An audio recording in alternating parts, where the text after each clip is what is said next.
पाकिस्तान के सेनेटर्स कह रहे हैं कि जी चीफ इलेक्शन कमिश्नर गिरफ्तार करके इन पर आर्टिकल 6 गद्दारी का मुकदमा चलाया जाए।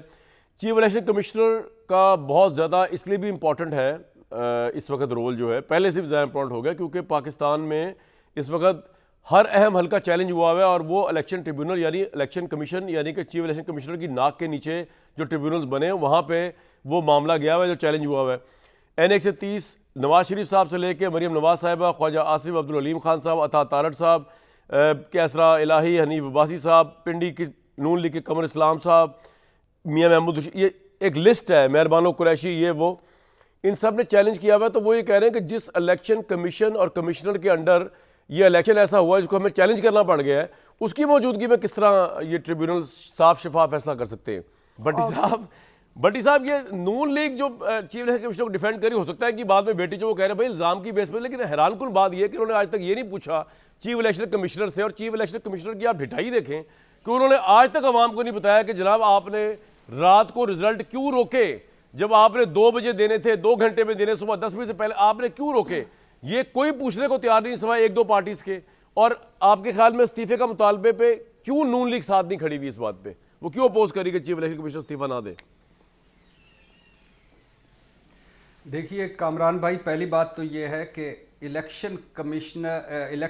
इलेक्शन कमिश्नर और इलेक्शन कमीशन ये मुतनाज़ फ़ैसलों वाला है, जानबदार फ़ैसलों वाला है, हर इम्तिहान में फ़ेल होने वाला है इलेक्शन कमीशन। सुप्रीम कोर्ट कह रही है कि 2 मरतबा का है, जस्टिस बंदयाल की सुप्रीम कोर्ट, फ़ायज़ ईसा काजी की सुप्रीम कोर्ट की, ये आइनी खिलाफ वर्जी का मुर्तकब हुआ, मतलब आइन तोड़ा, आइन को नए सिरे से लिखा, जमहूरियत को पटड़ी से उतारा, PTI से बल्ला लिया या PTI को तौहीन अदालत के नोटिस भेजे या PTI को करप्ट का, ये छोड़ दीजिए।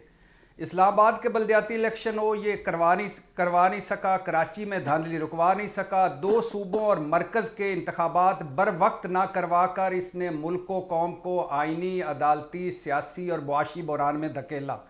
और मौजूदा इलेक्शन ये आपके सामने है।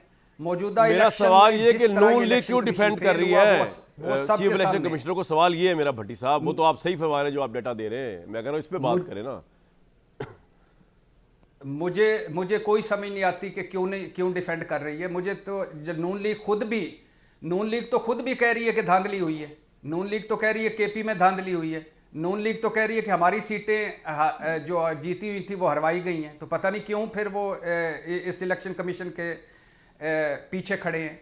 देखिए ये इलेक्शन कमीशन 5 साल में एक ही काम है इसका, यानी इलेक्शन करवाना। वो भी नहीं करवा सका, आप इलेक्शन का देख लीजिए, वो भी नहीं करवा सका जिस तरह ये इलेक्शन कमीशन ने इसने करवाया है, जिस तरह इसने। अब ये छोड़ दीजिए कि कहाँ अवामी मैंडेट है, कहाँ चट्ठा मैंडेट है, ये मुतलका फोरम्स पे जाने दे, लेकिन क्या आज सारी 45 सीटों के तो वो फॉर्म 45 लेके फिर रहे हैं।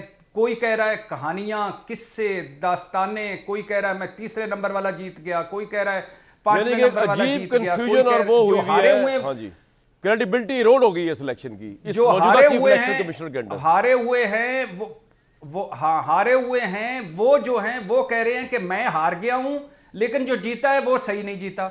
लाहौर देख लें, कराची देख लें, जेलम देख लें, गुजरात देख लें, इस्लामाबाद देख लें, मरी देख लें, हर जगह रोने पॉइंट आ गया जी। अब इस हालात के बाद, इन हालात के बाद चीफ इलेक्शन कमिश्नर साहब बहादुर को खुद रिजाइन कर देना चाहिए था। मुझे नहीं पता वो क्यों बैठे हुए हैं और किस वजह से बैठे हुए। अगर बैठना चाहते हैं तो बैठ जाए। भट्टी साहब, ना आपके कहने पे ना मेरे कहने पे, लेकिन क्या इखलाकी तौर पे चीफ इलेक्शन कमिश्नर सवालात ये नहीं उठाने चाहिए जो मैं उठा रहा हूँ कि ये जितनी मिसमैनेजमेंट हुई है, खासतौर पर सबसे बड़ा सवाल कि जी रात को इलेक्शन क्यों, रिजल्ट क्यों रोका, जिसकी वजह से सारा ये मखमसा शुरू हुआ है।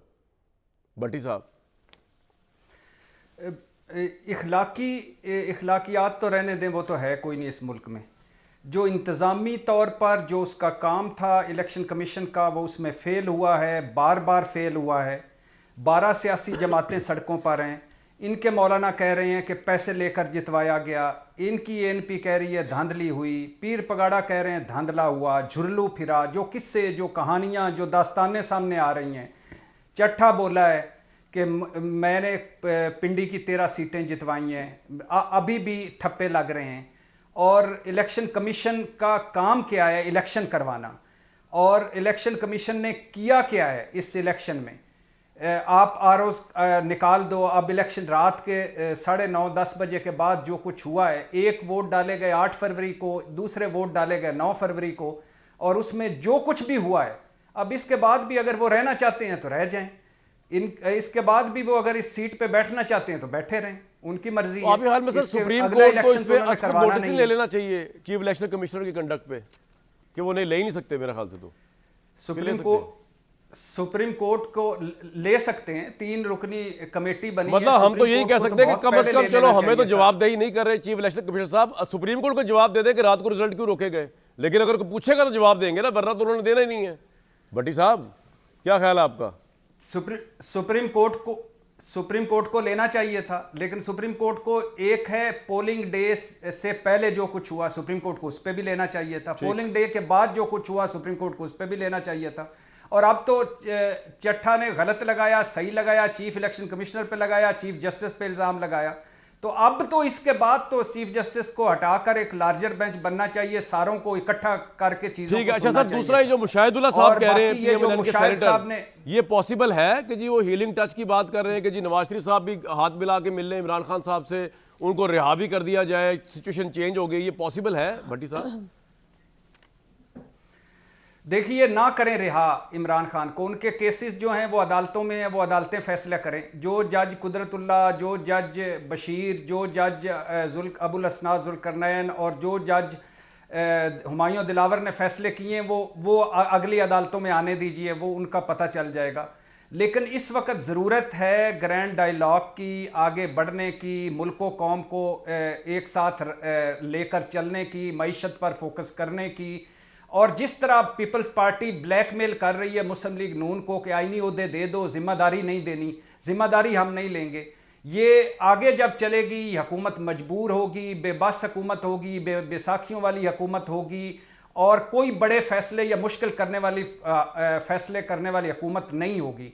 लिहाजा अभी भी वक्त है कि जो केसों को रहने दीजिए, सारे मिलकर कुछ खुदा के लिए इकट्ठे हों। ये अब अभी 72-73 अरब डॉलर हमें चाहिए, IMF की तीसरी किस्त है, बेल आउट पैकेज है, मुल्को कौम रिकॉर्ड महंगाई, रिकॉर्ड बेरोजगारी, गुर्बत में है, और इससे पहले कि PDM 2 बने, ये रोज ब्लैकमेल हों, ये सवा सत्यानाश करें, सारों को मिलकर इकट्ठे कुछ पॉइंट्स पर तो बैठना चाहिए। राइट, बिल्कुल सही कह रहे हैं। ऑप्शन यही है कि मुस्लिम लीग और पाकिस्तान पीपल्स पार्टी मिलकर हुकूमत बनाए, ऑप्शन तो यही है।